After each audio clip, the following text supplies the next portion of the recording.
Nice. Trying, but very difficult to manage when they sit right beside each other in class every single fucking day. Hey guys, let's be quiet. Hey guys, if you guys are able to listen to me properly and there's no issues with the audio or the video, please let me know.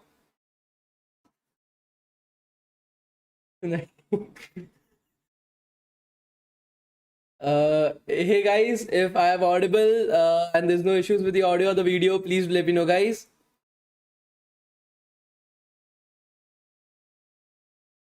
Good evening, everyone. Good evening. All okay? Audio is too low. Is that a problem with everybody that the audio is low, or just a particular person that is there? It's audible to everybody, right? There's no issues. Yeah, I know I look like Carrie Minardi. That's the reason why I changed my specs as well. Okay, so no issues in that. Okay, so let's get started. The video is blur, so I am able to understand some of you might be living under a rock for the for the past few years and don't know how to use YouTube. So I'll just help you out with that. Okay, there's a gear icon on the top right corner of your video. You can just click on that, change the quality of the video itself to 720p or 1080p. You will be able to see the video clearly. If you are still not able to see the video clearly, I will suggest you to just rub your phone against the cloth or something like that, preferably cotton. Might there be some dust or something that is preventing you to see, or you can just wipe your specs out. Okay. Okay, great. So, great guys. So can you guys let me know what have you studied in our yesterday's class? Please let me know. Okay, some of you are saying 480p is also sufficient. I don't know about that. I've not checked it yet, but I hope that it is sufficient for you guys. Okay, so could you guys let me know what have we studied in our yesterday's class, guys? Okay, great. So we have studied about NumPy, an introduction to NumPy itself, an introduction to Python, pandas, SKLearn library, good, Boston dataset, EDA, and a little bit more about df.head. Good, guys. Anything else that we have studied in our yesterday's class, guys? Load Boston, good, guys. Anything else? Okay, we have studied about data frame, not Kung Fu Panda, it's just pandas. Okay, it's just pandas, it's not just a single panda. Okay, EDA, good. Exploratory data analysis, we just started with that. Actually, we have not done anything yet in that, but yeah, we started with that as well. We learned how to add a column as well. That's great, guys. Could you guys write the code? Okay, if you guys remember it. Okay, what was the code that we had used to add the column names itself, guys? Could you guys let me know what was the code that we used to add column names from the data itself? Can you guys let me know? Yes, df.column is equals to what, guys? Could you guys let me know? Df.column is equals to what? Yeah, df.column is equals to what, guys? Could you guys let me know? Think about it, guys. Df.columns is equals to feature names. Okay, good, guys, good. Okay, that is how we will be moving further with it as well. Okay, so all these small things you need to remember it yourself, guys. Okay, that is extremely important for us. Okay, and any particular point of time you guys have any problems or questions or queries, you can always put it down in the comment section. We'll make sure that somebody is able to answer those queries for you. Okay, you don't have to worry about it. Okay, everybody is on the same page with me right now. Please let me know. One more thing, guys, I'm right now in Mumbai, so I have been traveling the entire night itself. That is the reason why there's some dark circles. I've not slept properly, but I'm high on coffee right now. Okay, so you don't need to worry about it. I will be energetic throughout the class, but I'm here at my sister's home. So today the class will be a little bit short. I want to spend some time with my sister as well. My brother is also here. So we'll make sure that whatever we are learning, we will be learning it on a faster pace. But the class will be a little bit short today. Okay, but we'll try to make sure that we are able to learn as much as possible. Okay, so shall we get started with our today's class, guys? Please let me know. Shall we get started with our today's class, guys? Please let me know.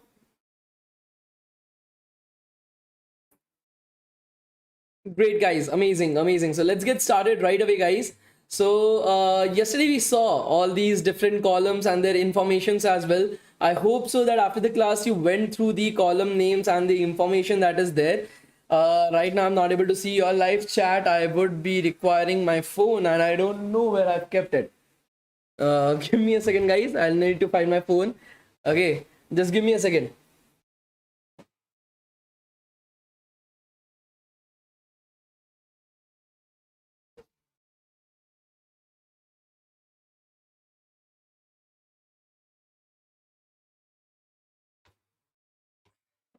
So my little brother is like, professionalism, bro. Where is your professionalism? You're getting up in the middle of the class. I'm like, hey, it's fine. We need to see the live chat as well, right? Okay, great. So let's do down below itself. Okay. Okay, so we have seen this target and everything. I think so. We were here, right? We were here, right, guys? Please do let me know. We have not yet started with this. Please do let me know, guys.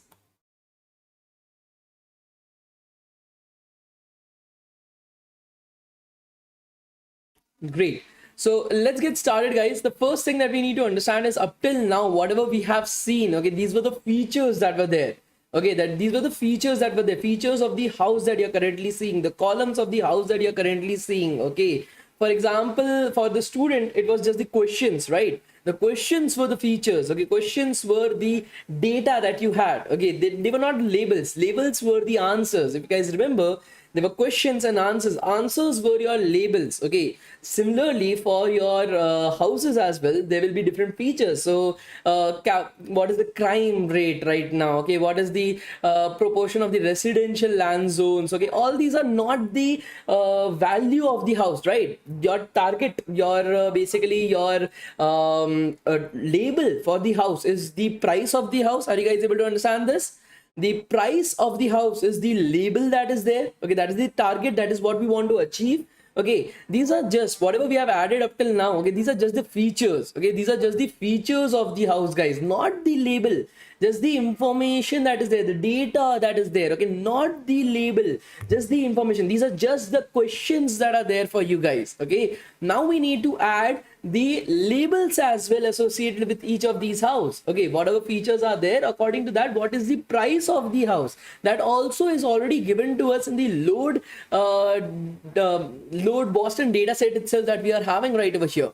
Okay, so what we are going to do right over here is that we are going to go into df price. Okay, we are going to create a column called as price, guys. Okay, right over here, as you're able to see, we have multiple columns, as you're able to see right over here. Okay, CREM, ZN, Indus, CHAS, NOx, RM, age, DIS, RAT, tax, PT ratio, B and LSAT. Okay, these are all the different like columns that are there right now for us. But what we need to do is we need to add another column. We need to add another column to this, that we are going to call as the price of the house, that we are going to call as the price of the house. And that is where we are going to add all the labels that is going to be there, the target that we want to achieve, that is the price of the house itself. So to add a new column to our data frame, okay, this is our data frame, df. If you guys remember, df is our data frame itself, guys. We need to add a new column to that called as price. Okay, that column will be called as price, guys. Okay, so to create that particular column, you just have to write df, that is data frame. Then in parentheses, you have to put a price, that is the name of the column that you have to want to create. And this column will contain Boston dot target. Okay, whatever is saved. So Boston was our load Boston method that we saw. Okay, Boston was the variable that saves the load Boston that we had created early on. And from that, we want to access the target. Okay, that is there. The target is basically your pricing, your labels that are there. Okay, so we want to attach, we want to add all those pricings up to this price column that we are having. Okay, are you guys able to understand this? Please do let me know.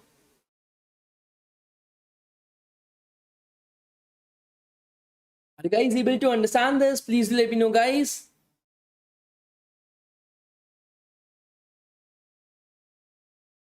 Are you guys able to understand what we are trying to do right over here? Please do let me know.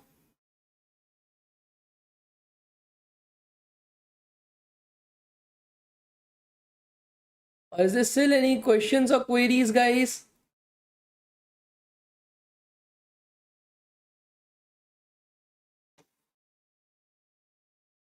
Okay, good. So what we will be doing is, because we are reloading the entire page itself, we'll be starting to run all our code from the start itself. Okay, so let me run all the code that is there so that we are able to reach up till there itself. Okay, so right over here, I'm creating the price column. Okay, I'm creating the price column and I'm adding all the labels to that particular column itself. Let's check the df.head right now. Okay, that is the first 5. Okay, do you guys remember, right? First 5 rows, that is what df.head basically gives us. So as you're able to see, there's another column at the end called as price. Okay, you are able to see this another column at the end called as price itself, guys, and that is the pricing of the houses. That is the pricing of the houses that has been mentioned to us. Okay, are you guys able to see this price column? Please do let me know. This new column, it didn't existed before, right over here, as you're able to see, this price column didn't existed. The last particular column that we were having was the lstat column. The last particular column that we were having was the lstat column itself. Okay, but now we are having another column called as price that contains our target, that contains our labels inside of it itself, guys. The next thing that we want to do is similar to df.head, as the name suggests, it's the first 5 columns that are there, the head that you want to see. df.tail shows you the last 5 rows that are there. Okay, df.head shows you the head, okay, the first 5 rows. df.tail shows you the last 5 rows itself, guys. Okay, of course, just like df.head, when you specified that I want to see the first 20, so you just have to write 20 in between the parentheses. It will show you the first 20 rows. Similar to that in tail as well, you can specify 20 and it will show you the last 20 rows. But by default, that value is set to 5. Okay, by default, that value is set to 5, guys. Okay, so if I'm running this particular line of code, as you're able to see, we'll be shown the last 5 rows that are there. Okay, that is 505, 504, 503, 502, 501. So there are almost 506 rows that are there in total. Okay, 506 rows that are there in total itself. How did the data came into the, what is target? The target is the label, guys. Myth, did you guys forget about it? Okay, the labels that you want. Okay, up till now, whatever we are having right over here are just the features. Okay, so the house is like 4 BHK, it has this much area. These are just the features of the house. That is the reason why we have just have the features in our data frame. We don't have the label. The target is our label itself, guys. The label is our price of the house. That is what we want to predict. That is our target, right? We want to predict the price of the house itself. So our target is the label, that is the price of the house. In the load Boston dataset that is there, the labels are stored as targets. Okay, the labels are stored as targets itself, and this is where we have created a new column. Okay, this is where we have created a new column called as price in our data frame, and we are adding all those targets right over there. Okay, we are adding all those targets right over there. Are you guys able to understand? Label and target are the exact same thing. Just understand that label is the technical term and target is what label is being called as. Okay, for example, I'm a human being. I'm called as Shaurya Sinha. Okay, so similar to that, the labels right over here are called as target inside of this Boston dataset that we are having. Okay, are you guys able to understand this right now, or you are still not able to understand it?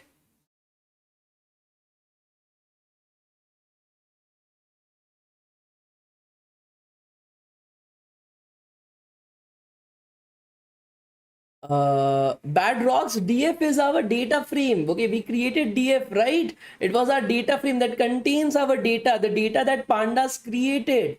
Okay, and how did we insert the values into price? So the values actually exist inside of boston.target. There's a target. Okay, there's something called as target inside of our load Boston dataset. Okay, that contains the prices. We are just reassigning it to a column. We are adding a column up and we are assigning the values right over there. Okay,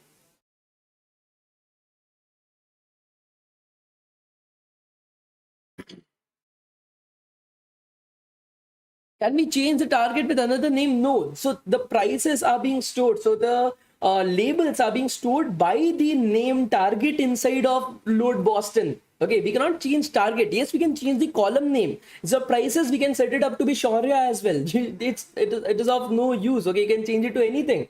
But target is something that is a fixed thing. Okay, that is something that is being told to us by the load Boston dataset itself. Okay, if you still don't know, you can just search for the load Boston dataset and what is stored inside of target. So it will have the entire documentation and you can refer to documentation to understand it. Okay.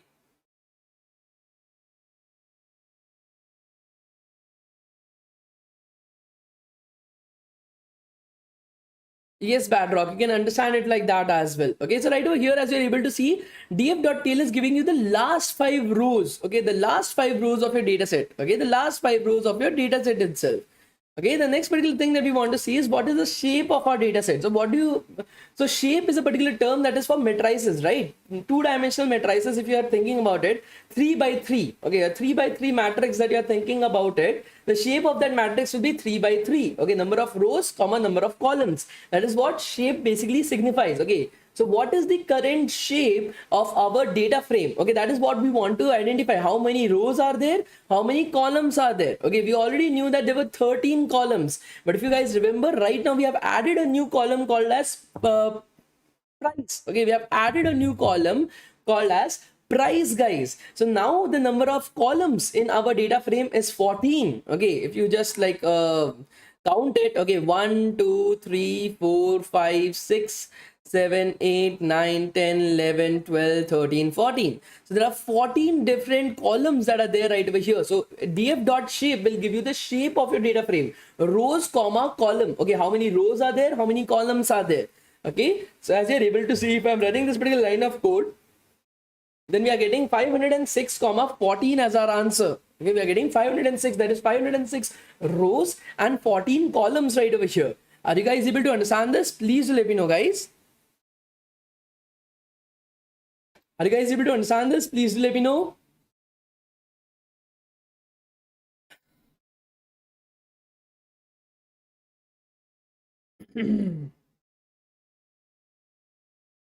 So if there are 506 rows, why are we getting the data till 505? So if you guys will clearly see that Python is a zeroth indexed language. That is the reason why it starts indexing from 0. As you're able to see, the first row has been indexed as 0 itself. The first row has been indexed as 0, just like C++, C, Java, JavaScript.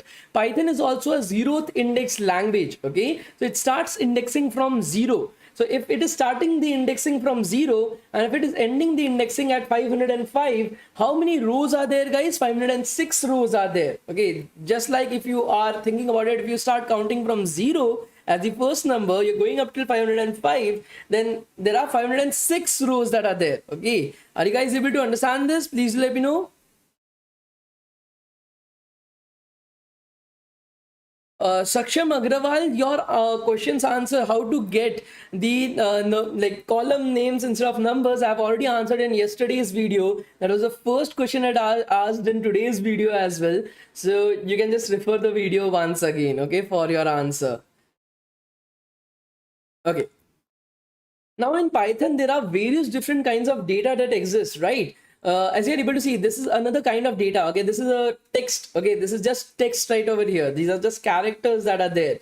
You have also seen some kind of numbers as well, right? There's some numbers that are whole numbers. Okay, some numbers are like 24, 23. Then there are some numbers that are decimal in nature, 6.593, 6.120. So we are able to see that there are various different kinds of data that exists in Python. Okay, there are various different kinds of data that exist in Python. Are you guys able to understand this? Please do let me know.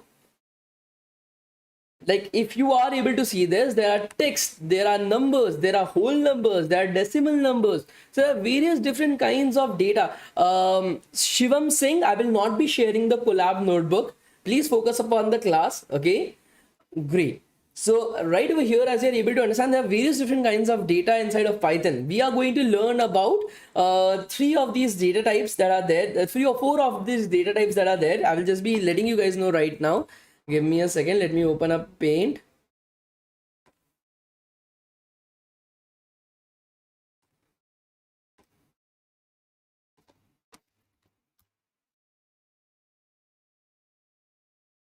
Thank you so much, Muthumani, for the concern, but I'm all right. Okay, it might be the case that I've been traveling a bit, so my voice might be a bit squeaky somehow, but I'm all right. You don't have to worry about it. Okay. Okay. So right over here, as we are able to understand, okay, there are four different kinds of data that exists in Python. The first and the most evident data that is there is integers.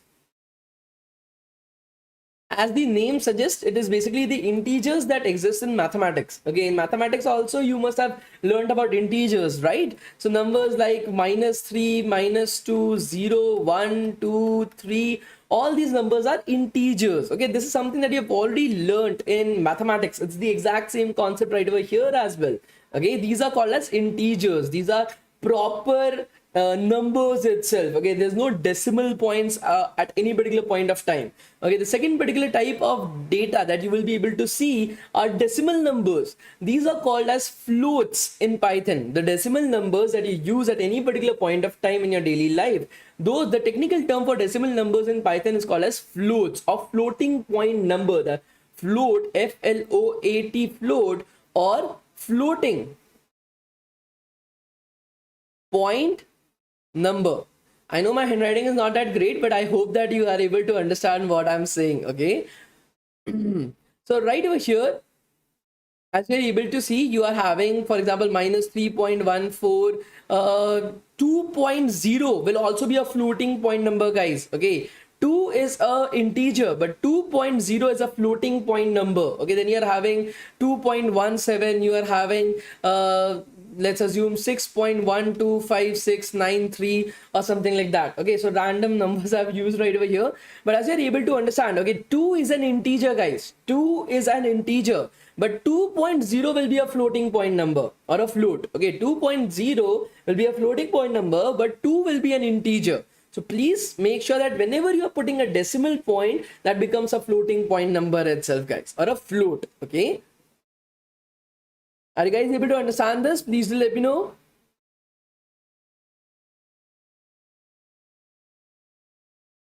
The next particular thing, the third type of data that we have seen up till now is text, okay, or characters itself that are there. Now these characters, okay, just think about it.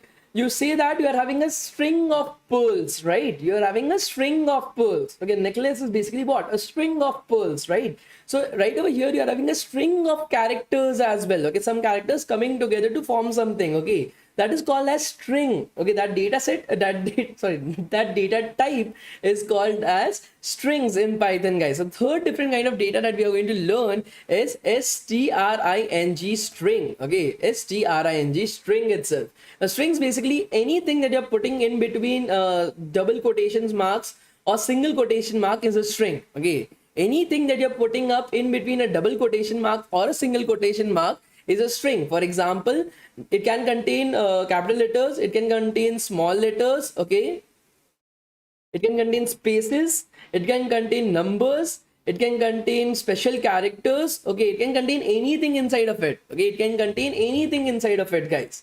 Okay, similarly, like a string can be so there's no difference between a string like, so these are the exact same thing. Okay, if I'm writing it as DEVTOWN 1 2 3 at a rate /, both the strings are the exact same thing. Okay, both the strings are the exact same thing, guys.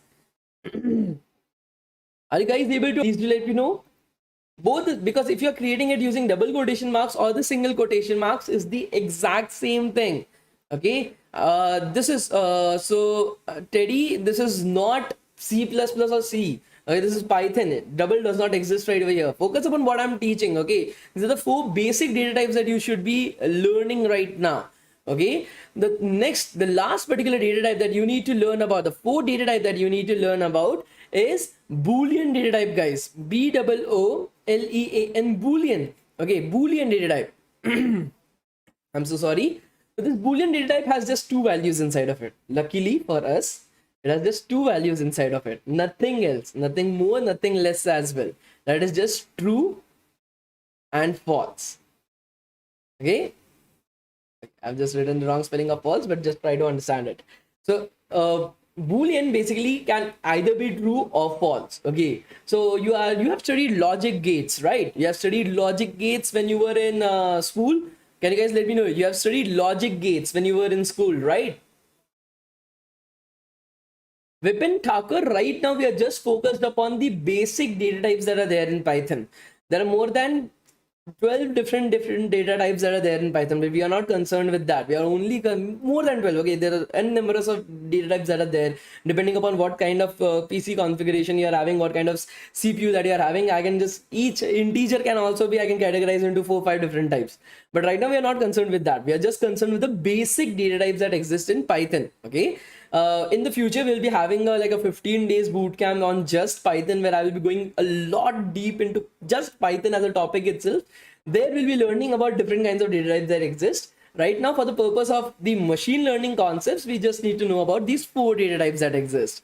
Okay. So right over here, as I told, okay, the logic gates that you have studied about. Okay, so that basically had these true and false values, ones and zeros, if you guys remember it correctly. Okay, so that true and false is basically boolean. Okay, the boolean algebra that was there, for example, is 3 greater than 1. Yes, 3 is greater than 1. So the comparison operators, okay, greater than, equal to, less than, equal to, not equal to. So all these comparison operators also you have studied when you were a kid, right?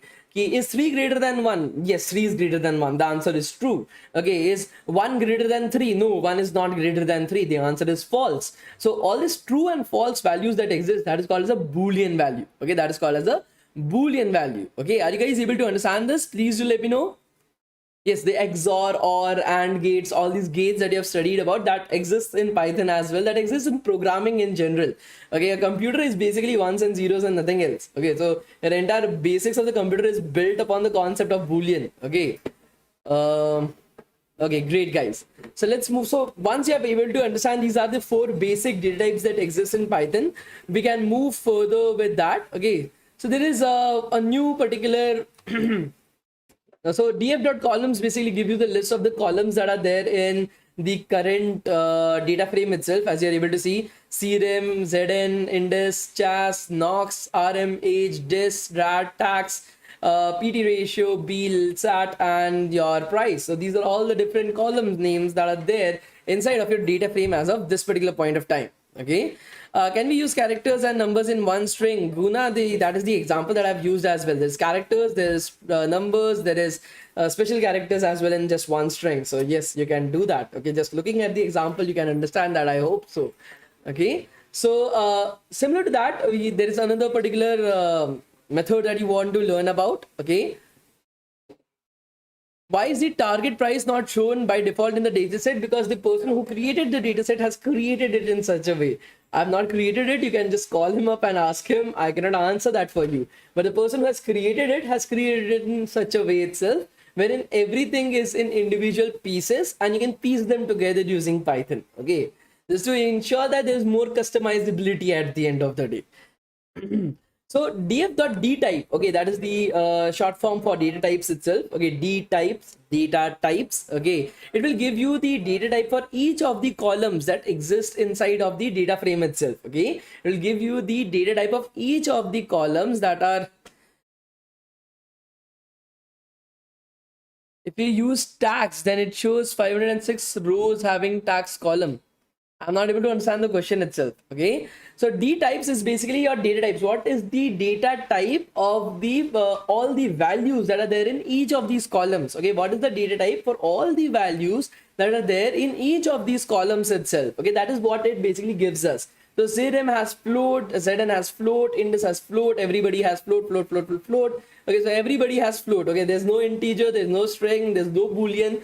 Every number is a floating point number itself. Okay, as you're able to see right over here, every number is a floating point number itself. Are you guys able to understand this? Please let me know. Are you guys able to understand this? Please let me know, guys. This basically lists the data type of each of the columns that are there, guys. Great. The next particular thing that we want to understand is how many unique numbers are there, okay, in each of the columns. Okay, So that is also something that might help us. Okay, how many unique values are there in each of the columns that exist? For example, if you are doing that df.n unique, okay, that basically gives you the unique number of unique values in each of the column. Okay, number of unique. So why it is 64 after the end of float?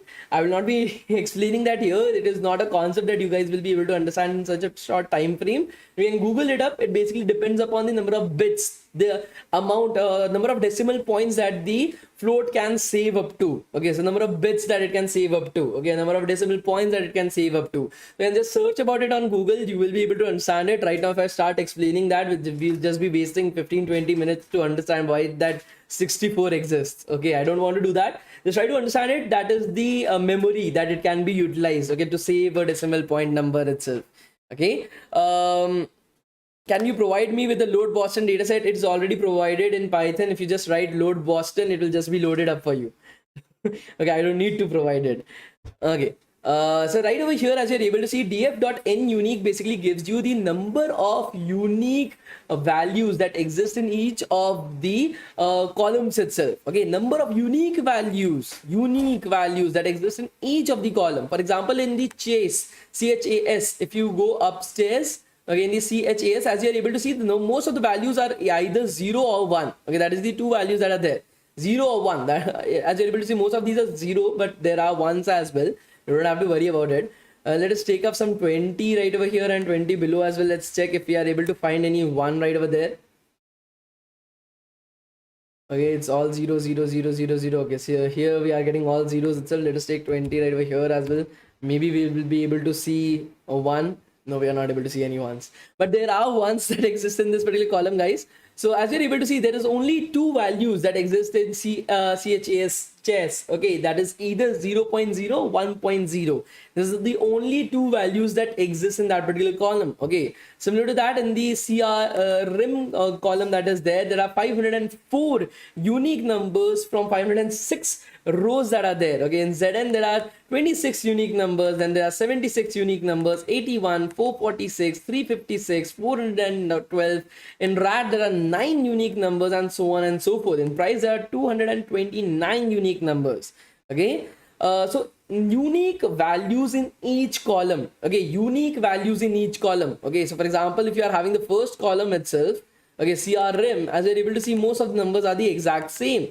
Again, in Indus as well, there are some numbers that are repeating, 22.74, 22.74. So 22.74 is one unique value. The next unique value is 18.10. The next unique value is 9.69, and so on and so forth. Unique basically means how many unique. So unique is an English term. Okay, it's not a programming term. I hope so that you know what is the meaning of unique. If you don't know, you can just get an Oxford dictionary and check it out. Okay, so it basically gives you the number of unique values that are there in each of these columns. Okay. Unique is an English term. It's not a programming term, guys. You can just like Google it or just take up an Oxford dictionary if you don't know its meaning. Okay.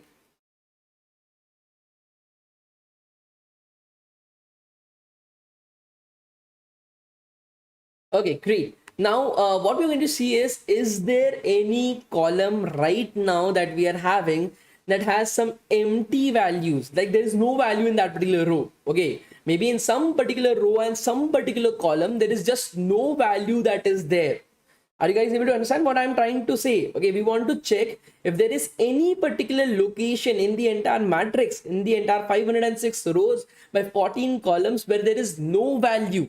Okay, like that even 0 is not there. Okay, by no value I mean there is nothing right over there. Okay, no data has been entered for that particular row and column. Are you guys able to understand? I'm not talking about 0. 0 means there is still some data right over there. 0 means there is still some data right over there. I'm talking about there's just no entry of data at a particular row and a particular column. Does that exist in our data frame or not? Are you guys able to understand what I'm trying to say? Please do let me know. There's a difference between no data existing and 0, guys. That is what I'm trying to make you guys understand. 0 still has some data that is there. Okay, we want to find out if there is no data right over there, guys. Okay, so what we are going to do is df.isNull. Okay, df.isNull is another method that we are going to use on our data frame itself that basically checks if there is any any particular place that has null value inside of it, that means no value inside of it, okay, then it will give you a true right over there. Otherwise it will always give you a false value. If there is some data right over there, it will give you false, that yes, this particular row and this particular column has some data inside of it, it is not null, so it is false. Is null, okay, basically you're asking, is this particular row, this particular column is null, okay, and you are asking that question, is it null, okay, then no, it's not null, it's false, okay, or it is null, it is true. Are you guys able to understand it? Please do let me know. Are you guys able to understand this? Please do let me know, guys.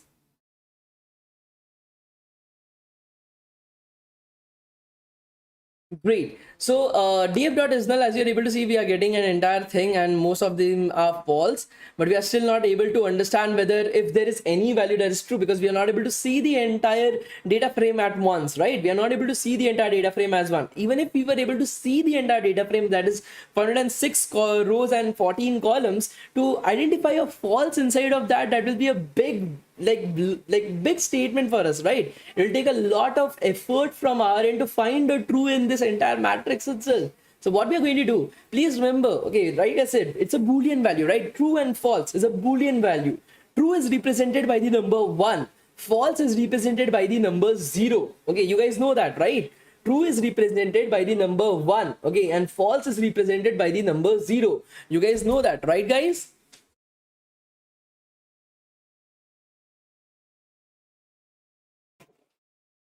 Great. So what we are going to do is we are going to write dot sum. Okay, what we are going to do is every column, okay, every column let's assume that this CRIM column that is there, okay, to find how many true values are there inside of it, we can take a sum of all the true and false that are there. Okay, false will always be counted as 0. Anywhere that there is a true, that means there is a null value right over there. So if we take up a sum of all the boolean values that are present in this particular column, we'll be able to get how many null values are there. Are you guys able to understand this? Please let me know.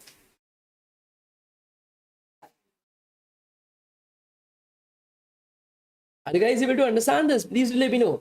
Inside, if we are taking up sum of all the values that are there in this particular column itself, okay, then if it is false, that means it is counted as 0, and if it is true, then it is counted as 1. When it is true, guys, if it is null, okay, the question is null, okay, if it is null, then it is true. So it will give you the number of null values that are there. So if we put a dot sum after it and we run this particular line of code, as you're able to see in CRIM, there is 0 null values. In all the columns, there are 0 null values, guys.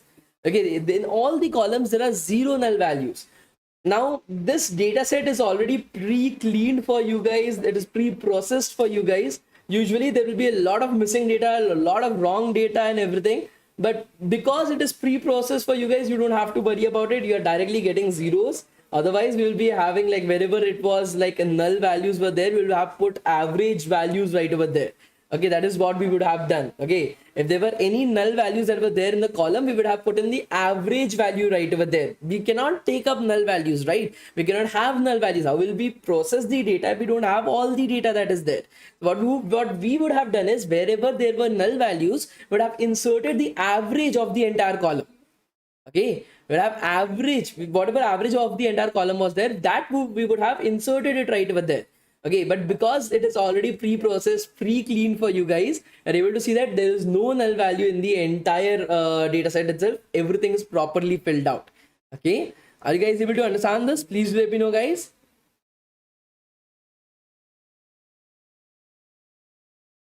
Yes, that basically means that every row and every column that exists has some value inside of it. Has some value inside of it, guys. Okay, but still I'm showing you this code to make you guys understand that if you are working on any other data set, this is a step that you have to do to identify that if there is any null values and how to overcome that. Okay. Sum of null values. No, we are doing the sum of is null values. Okay, we are doing the sum of the true and false, the boolean values that are there. Okay. Okay, that is the same code that I've already written right over here. The next particular thing is statistics. Okay, in data science, statistics is a big particular concept itself. Okay, so df.describe basically gives you the stats of all the columns that exist. Okay, what is the count, okay, how many elements are there in each of these columns, what is the mean of each of these columns, what is the standard deviation of each of these columns, what is the minimum of this column, what is the 25th percentile of this column, 50th percentile of this column, 75th percentile of this particular column, what is the maximum in this column as well. So these are all the data, all the stats that is provided by df.describe. It describes the statistics of all the columns that exist in your data frame. Okay, it describes the statistics of all the columns that exist in your data frame, guys. So for CRIM, so for every single column, the number of count will be 506 because the data is always there. Okay, there's no null values. So all the count, as you're able to see, is 506, 506, 506, 506, 506. Okay, so that is already there. Okay, and it is giving you the mean, standard deviation, minimum, maximum, the 25th percentile, 50th percentile, 75th percentile from right over here. So these things you need to understand it. Okay, if you don't know what is a percentile is, you can Google it up. I hope so that most of you know what a percentile is. Okay, meaning of df.describe, it basically describes the statistics of your data frame. Okay, it basically describes the statistics of your data frame, guys. Okay, thank you so much, Dakshina, for answering that question. Are you guys able to understand what df.describe gives you? Please let me know.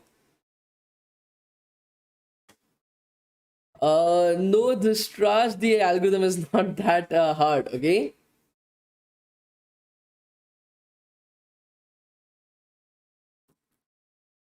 are you guys able to understand the df.describe? Now what I want you guys to do is today, the assignment for today is extremely simple. Okay, like I said, today's class is a bit small because I want to spend some time with my family, but at the end of the day, I'm giving a small assignment today. I want you guys to I'm scrolling this entire thing down line by line. Okay, so the first few particular columns right over here, I'm scrolling it down. Okay, so these are the values that so I will just make it a bit small so that you guys are able to see it properly at once. Okay, so I'm just scrolling it away. I want you guys to read all these values after this particular video and analyze and learn what you are able to, basically analyze this particular entire data that is there in front of you. Okay, this entire data that is in front of you, and are you able to get some insights from the statistics that are there? Okay, are you guys able to get some insights from the statistics that are there? That is my basic question. Okay, any insights that you are able to get from this data that you are able to see in front of you? Okay, so this is a recording. Of course, you can just go over this recording. You can pause this recording at any particular point of time. The recording will always be available for you guys. Okay, so go through the video. Okay, analyze this particular statistics. In tomorrow's class, I will be asking you a simple question. That is your assignment. I will be asking a simple question. What were you able to analyze from the data? Okay, is there some insights that you were able to gain from the statistics that you are able to see on your screen? Are you guys able to understand the assignment for today's class, guys? Please let me know. Are you guys able to understand the assignment for today's guys? Please let me know.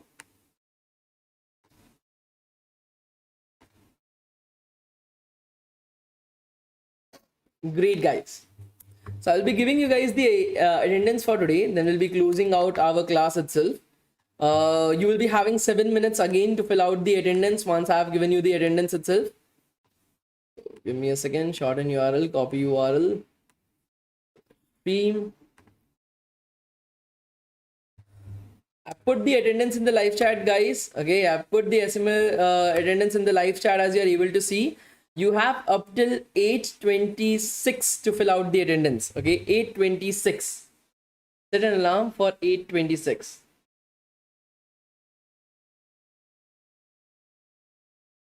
Okay, so it's a video. Okay, you can pause it. I've scrolled the entire thing 2-3 times. Okay, so you can pause it, you can rewind it, you can skip it, whatever you want to do, you can do it. It is not that hard. I hope so that you will be able to do it. It's not that hard to analyze. All the numbers are very clear on the screen itself. You can take a screenshot of it if that's the case. Okay. So yesterday's class video is not available on the channel. I will definitely check that out, Rishi. Okay, once this class is ended. So you guys have up till 8:26 to fill out your attendance, guys. I've already shared the attendance link with you guys. It's already taking in responses.